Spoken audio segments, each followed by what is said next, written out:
On a Sunday afternoon, crowds cheer at a New York Giants football game.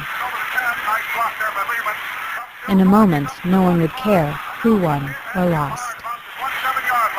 We interrupt this broadcast to bring you this important bulletin from the United Press. Flash, Washington.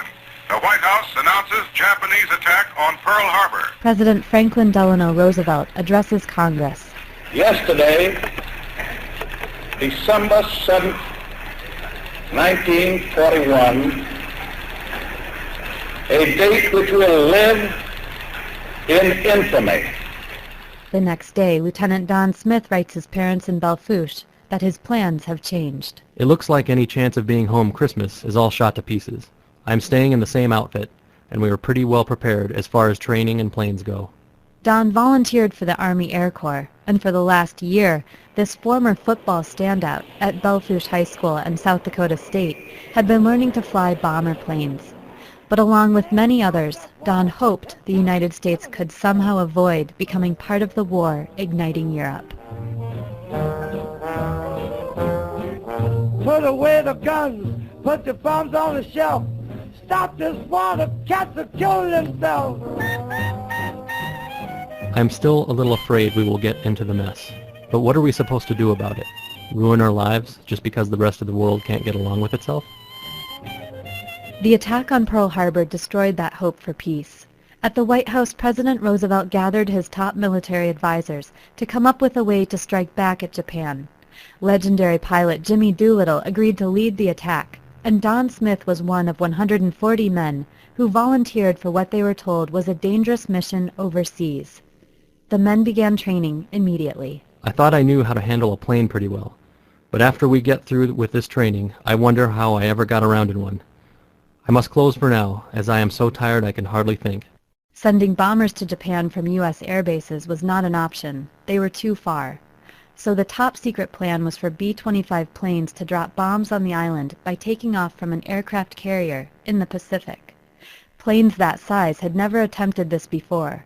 Spearfish writer Paul Higby has researched Don Smith's story extensively. It took incredible skill, and they had no time to even practice that.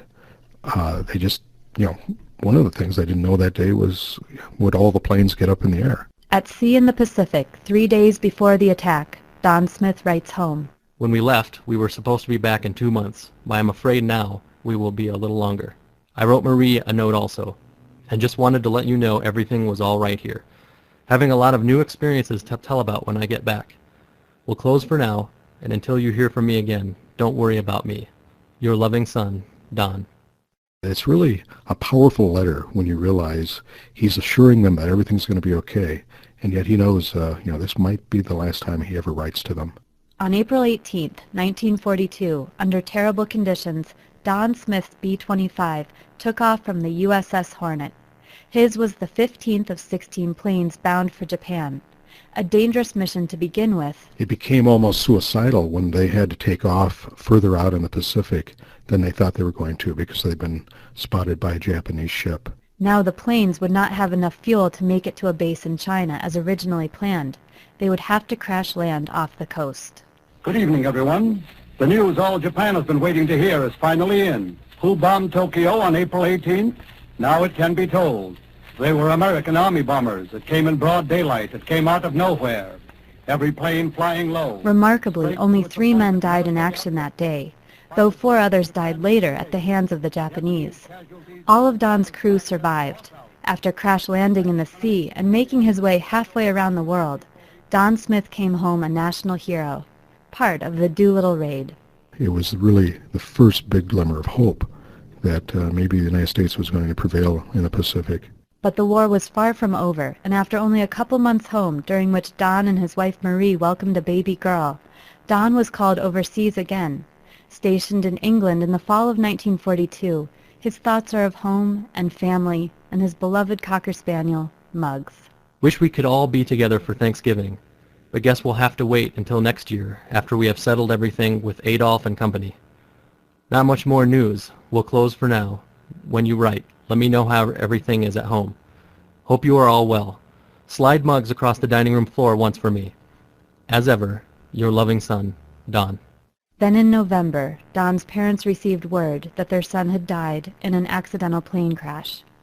Shortly after, they received a letter from South Dakota Congressman Francis Case.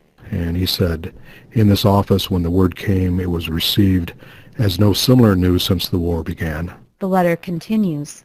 Although none of us had ever met Don, somehow each of us thought he belonged to all of us. That fall of '42, a song longing for a return to times of peace topped the charts.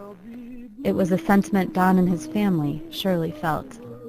For South Dakota Public Broadcasting, I'm Julia Manzensky. Tomorrow, just you